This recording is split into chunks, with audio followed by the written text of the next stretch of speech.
Would I be the a-hole if I take my nieces back to my sister's house? My 24 female sister 28 has 2 kids, 6 female, 4 female, and asked me if I could babysit them for the weekend, starting today, 3 days ago. I told her I couldn't. I was exhausted from work, and I really just wanted the time to myself and my boyfriend this weekend. She was mad, but I figured she'd get over it.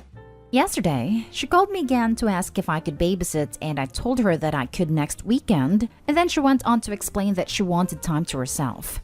I told her to ask our parents because they were tired and likely want to see them, but for whatever reason, she didn't want to. I said no again, that I was sorry, but I was able to do it next weekend. Today, I wake up to banging on my door, the doorbell ringing a few times, so I go see what the hell the problem is. It is my nieces, with backpacks just standing there. They're not particularly close to me because of the pandemic, so they look more confused than anything. I'm tired as hell. I feel like I'm in no shape to watch children for 3 days, let alone children that can barely do anything on their own. Not to mention my apartment isn't child-proofed. The kids are eating a snack right now, and I feel beyond disrespected that my sister dropped her kids off at my place with no warning, completely ignored me telling her that I was tired. Furthermore, she was gone by the time I answered the door, and I'm mad that she left literal babies by themselves on my doorstep. I could have not been home. Then what? The complex I live in is across from a little strip mall within walking distance, so my car could be in the lot. But that doesn't mean I'm home. Would I be the a-hole if I drove them back to her house? I just feel like I'm not mentally prepared enough this week. Now for the top comments before reading the little update. Group text to her and your parents saying, I'm calling CPS if the kids are not picked up within the next 45 minutes. This is the best solution. Your sister abandoned her children. What if she dropped them off when you weren't home? It's the same thing. Exactly. I'm 20, and my mom will still wait for me to go in the door if she drops me off anywhere, just to make sure I'm safe. Not the a-hole. There was something seriously wrong with Opie's sister. What if Opie had decided to go out or even away for the weekend? Then there are 2 small children on their own with no idea what's going on and no way to look after themselves. Calling CPS is 100% in the realm of possibilities. Not the a-hole. However, I won't drive them back. I will call her and tell her to get herself back and pick up her kids. And if she's not here in an hour, you're calling the police. Also not going to babysit them next weekend or ever since she's so disrespectful. This, exactly. She abandoned her kids at your door? She didn't even know for sure you were home. Yeah, she has 1 hour to get them or the police are coming for them. And I would never babysit those kids as a favor for her ever. And now for the little update. I made a group chat with my parents and my sister and made a recap of the situation for my parents. I said that if she wasn't coming in the next 45 minutes, I'd be calling CPS.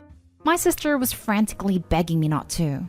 But like I said, and many of y'all said, she left literal babies on my doorstep without even knowing if I was home or not. Then she goes on about how she needed a break and that she was desperate. At this point, the chat turned into a video chat, and I felt like I could hear the distress in her voice. So I do believe she's having some mental problems at the moment. She said she was coming to pick them up, and my parents interjected that they'd be happy to take the girls. My parents also suggested that the girls live with them for a while if my sister was actually in distress. I agree with that, and also said I'd help my sister find a counselor. So now I'm gathering the girls' stuff, giving them some orange slices, and we're on our way to my parents' house right now. Thank y'all for the suggestions. Now for the next story. Am I the a-hole for kicking my sister and her husband out upon discovering that she was making my niece hide used pads in my daughter's closet? My sister and her husband, daughter 14, my niece, and stepson 17, moved in with us a month ago. My husband and I have a 16-year-old daughter, and we live in a 4-bedroom house. My niece shares a room with my daughter while my step-nephew has a room. My daughter didn't mind sharing because she loves her cousin. They have a ton of stuff in common. It all started after my niece had her period days ago. My daughter was complaining about bad smell coming from her cousin's side of closet. She came to me to help her address this issue since she said she suspected her cousin hiding something with strong smell inside, but said she'd never snoop in her cousin's side of closet even if it originally belongs to her. I decided to look inside my niece's side of closet myself, after my sister brushed it off and didn't let me search. At the very bottom, I found a garbage bag with used pads inside. I'm not sure how many, but I was in shock and dismay. I was absolutely disgusted and very, very confused. I immediately brought this up to my sister. My sister's initial reaction was to yell that I had no permission to snoop through her teenage daughter's belongings. I reminded her the entire closet is my daughter's and told her to stop stalling and explain the deal with those used pads being stored inside a closet. She said she told her daughter to put her used pads in a garbage bag instead of tossing them in the guest bathroom that her stepson was using because her husband complained about his son not having to see the stuff. So she had her daughter keep the pads in the bag inside a closet throughout the day to take the bag out later at night. I couldn't believe it. I called her horrible to subject my niece and my daughter to bad smell and lack of hygiene just because her husband and stepson can't handle the stuff. I shamed her for her god-awful solution, and she apologized, but I told her to pack and leave after my brother-in-law said this was a family matter that I shouldn't get involved in. My sister pleaded to let it go, then called me cruel for kicking her family out. I said she should be talking to her husband and putting end to this controlling behavior, and that she was doing both her daughter and her stepson a disservice with how blindly she follows her husband's unreasonable demands. She could have told me about this, and I would have let my niece use the main bathroom. My sister's excuse was that my husband would have said no, but couldn't be further from the truth. He was shocked when I told him, but said kicking them out was an overreaction. My mom was upset too, saying the kids are innocent in this and have exams, so I should have waited till they finished. Now for the top comments. Not Dayhall. I think you should offer to continue to provide a home for your niece. Possibly your nephew if you feel so inclined, but I'm not sure how entrenched he is in his father's stupidity. Usually I'd say that you should have offered the opportunity to correct and do better, but your sister sort of threw that out the window. She refused to allow her daughter to ask to use another bathroom in the house. She is the cause of the smell because she told her daughter to do it. She knew what the smell was, but told you to leave it alone. She got mad at you for not wanting every piece of clothing your daughter owns to smell nasty and investigating. She stood next to her husband, silent as he told you that shaming her 14-year-old daughter for having a healthy, functioning body is not your business and to just leave it alone and let them continue to mistreat the child. Screw all that. Your sister doesn't want a solution. She wants you to turn a blind eye to the abuse of your niece in your home. You have no obligation to allow that mistreatment to continue under your roof. Yeah, I would really hate for the niece to get the impression from this incident that her bodily functions were so shameful that she lost her safe home. Because depending on how her mom and stepdad have explained it to her, the sequence of events might very well look like niece's period. Period is so disgusting she needs to hide the evidence far from any men in the family. Evidence is discovered. Niece didn't hide it well enough. Niece is so disgusting that they need to leave the home. This might sound absurd because obviously Opie's objection was the exact opposite of that, and she's totally on the side of the two teen girls here. But I don't trust the stepdad and mom here to not blame the niece for all this.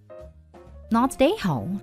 This is justified if for nothing else than to dispose of this mentality.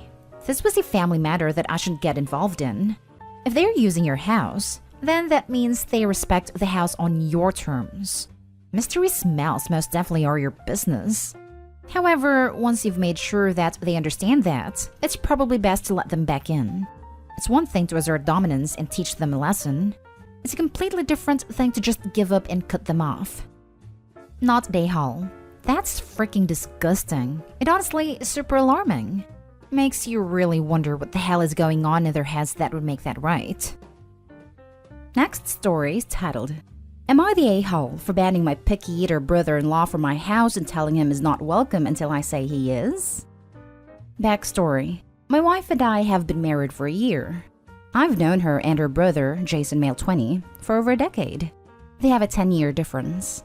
For as long as I've known him, Jason has been a picky eater. His diet consists of fast food and junk food. Essentially at get-togethers, his parents have always gotten him special orders. We'd all be eating salads or some kind of meat, and he'd be eating a fried chicken sandwich. He also smokes cannabis oil. This isn't a problem for me, mostly because how he was raised isn't my problem, and also that I enjoy fast food on occasion and I smoke grass. Nothing wrong with that, and I've tried my best to teach Jason to smoke responsibly. However, there are two things that concern me. First, my in-laws are against smoking. His smoking's gone far. He throws tantrums when he can't smoke. It once got his father arrested due to his habit of running away when he got caught. The second is that Jason throws tantrums when he doesn't get what he wants. For example, recently my wife and I have her cousin and his wife over. Jason came too and asked us to get Buffalo Wild Wings. Jason's order came in wrong. He wanted boneless and got bone-in wings. He started yelling, refusing to sit down and eat, and generally being a brat, all because he didn't get the right food. We called it Buffalo Wild Wings, got a refund, and got him his boneless wings. But I warned him that while I don't care what he does at home, at my house we do things calmly. My wife and I have stressful jobs. Being more stressed on top of that isn't something we want. Beyond that, I was raised to eat what's at the table. Either find something you want or stay hungry. No one should cater to you unless you have dietary needs, allergies, kosher/halal/Hindu, etc. Things came to a head last week. I was in Austin with a group of friends, and my wife decided to host a Father's Day lunch for our families. Jason lost his grass pen and threw a tantrum the day I flew out. On Father's Day, people came over to our house. My folks, hers, my aunt and uncle, my cousin, and Jason. My folks got some Mediterranean takeout for the group. Jason refused to eat it and demanded Pizza Hut. All the Pizza Huts were closed, and he refused anything else, with things escalating to pouting, yelling, and screaming, until finally my in-laws apologized and left with him. I found this out while preparing for a night out, with my stressed wife crying to me over the phone that her parents had left embarrassed in front of my family. I texted Jason immediately and told him I'd warned him before and he's no longer welcome in my home until he learns to behave. My wife and mother-in-law agree with me, for now. I've so far been told I may be the a-hole by my parents, who think I might alienate myself from my in-laws. My dad's reasoning is that they'll all forgive him, but won't forgive me if I stand my ground and not let him come over. So Reddit, am I the a-hole or do you agree with my folks? Now for the comments. Oh, hell no. I was fully prepared to say you're the a-hole, but your title is wrong. You're not banning him from being a picky eater. You're banning him because he acts like a 2-year-old. Not an a-hole. This. Picky eater has nothing to do with it. What he chooses to eat would be a terrible reason to ban him by itself. His behavior is unacceptable though, and you are not at all obligated to deal with it in your own home. Not an a-hole. Yeah, this isn't about being a picky eater. It's about behaving like a toddler. He's old enough that he can pick up food for himself if he's heading to Opie's house. I only suggest this because they're family, and casual enough it can be seen as a solution, not an issue. I wouldn't suggest taking your own junk food just anywhere, but in this situation, if he wants it that badly, he can provide it. Not an a-hole. The problem isn't that he's a picky eater, it's that he's an a-hole. He is far too old to be acting like a toddler. I wouldn't let him in my house either. My dad's reasoning is that they'll all forgive him, but won't forgive me if I stand my ground and not let him come over. So Reddit, am I the a-hole or do you agree with my folks? This begs the question of why. Why would they repeatedly forgive him but hold you to a high standard? Because they have catered to this behavior for 20 years and created this monster, while you are a seemingly functioning adult with a spouse, job, and home? I notice you don't mention brother-in-law having a job, and I'm very curious in how the heck he got his dad arrested during a tantrum. Behavior like this doesn't just correct itself overnight, it only escalates. How long will it be until he gets violent with someone, or decides to start smashing your things because he can't smoke up? What he needs are firm rules and a therapist. Not to mention his parents sound like they could use a break from him, where they can sit and have a nice dinner without needing to bust out a kid menu for their adult child. No, brother-in-law's in college, and he does have a part-time job. As for how he got his dad arrested, he invented charges, went to the cops hoping to threaten my father-in-law with arrest, and instead ended up getting my father-in-law arrested when he got scared because the cop leading the team told him he'd be screwed if he wound up wasting his time. Charges were dropped a few hours later, but he then threw another tantrum a couple of days later, and my wife called 911 on him. This led to him being hospitalized for a few weeks in a mental health facility. Now for the last story. Am I the a-hole for not taking down my drawings, even though they disturb my niece who's living with us? So I, 18, have been cataloging my dreams for a while, but it was only at the beginning of 2020 that I started to draw them. Now, I don't want to be too edgy, but I've been through some crap as a kid, and it had definitely influenced my dreams. As a result, some of my drawings are creepy. Most of them are just odd dream things. but there are some sinister/creepy drawings there. Anyway, my niece, 17, started living with us at the beginning of June. She's been sharing my room with me, and she hates my drawings. She says they're gross and creepy and that she doesn't like them at all. She asked me when she first moved in if I could take them down, but I said no. Now, 27 days later, she's been complaining to my mom about them because my mom asked me if I would take them down. I said no again. I reminded my mom that niece is simply bunking with me, and whilst she's welcome, she, niece, has no authority over what I do to my room. My mom pulled the "you're an adult" card, and whilst that's true, I turned 18 in February and would not class myself as an actual adult yet. Now niece is super upset and keeps going on and on about safe spaces and how I'm a terrible person. Am I the a-hole? Also, niece was originally meant to stay in the spare room, but she didn't like it, so asked to bunk with me. I said yes because I like her and I didn't think it would cause these issues. I also pay rent for my room. Not the a-hole because 1, you're paying rent for your room, but you still have to share it. 2, there is a spare room but niece doesn't like it. This situation is ridiculous. If you're paying rent for your room but she's in there with you, then either you should pay less or she should start paying. Also, if she doesn't like your room or what's in it, she can drag her butt to the spare room. At this point, I think it would be reasonable to insist she stay in the spare room regardless of what she wants. After reading the OP's responses, not the a-hole. She chose to bunk with you instead of in the spare room. If she doesn't like it, there is a whole empty room she could move to. Also, you pay rent. So, were you okay with this arrangement, or did your mom allow it against your wishes? That's not fair. You pay rent? Make her use the spare room. What on earth are her reasons for wanting to be in your room when she doesn't like the drawings or the wallpaper, etc.? Not the a-hole. Since you pay rent, why do you share your room? That should cut your rent in half. You might consider moving out and renting somewhere else. I'm moving out in September for uni.